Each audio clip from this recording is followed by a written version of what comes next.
It's really important that entrepreneurs and startups take ownership of the market research issue and the discipline, because they have to become experts. They have to become the students in this space.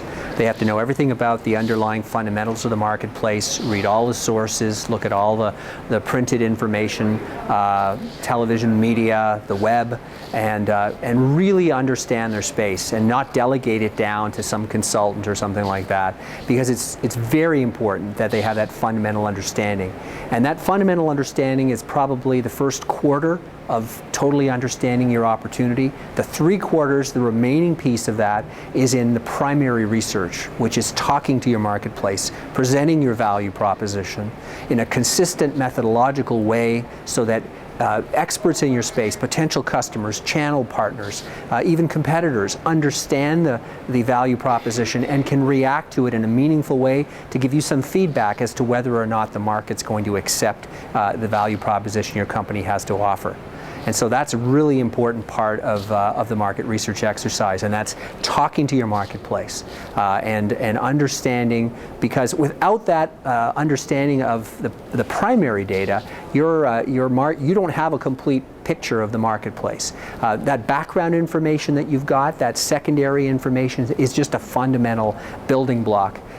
Understanding the final piece, which is your value proposition and how the market reacts to it, is where a lot of the value is. It's a little bit like launching a rocket, where if you collect that information and you're a student of the space and you really understand it, your rocket is pointed at that objective in such a way that you can minimize the chances of making a mistake. But if you're not a student and you're delegating that somewhere else, or you're not paying attention to market research, or you don't think it's important, pretty soon you find that as you launch a product, you're off course.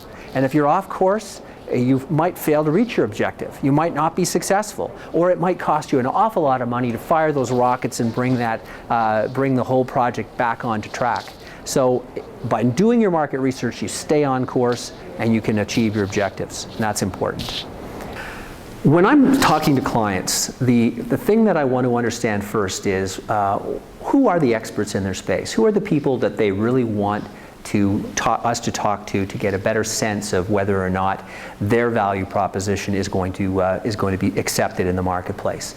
We work with the client to build this list of stakeholders, market stakeholders, experts, customers, channel partners, potential competitors, industry observers, and then we actually create something called an interview guide that goes to those stakeholders and asks in a consistent way, what are the key issues, what do you think of a value proposition that the client has, and what are some of the questions that, or what are some of the answers to key questions that the client's looking for? Things like, what are the key benefits that you think this value proposition provides? How much would you pay for it? What pain is this currently addressing? Is this a better solution than existing solutions? Would you be interested in purchasing it? Where would you look for it? The practical issues around marketing and sales, so that we then get this information back to the client, and they have some real, tangible, useful information to go ahead and develop a marketing plan. I would like you to go to the Facebook TechAlliance page right now to continue this discussion.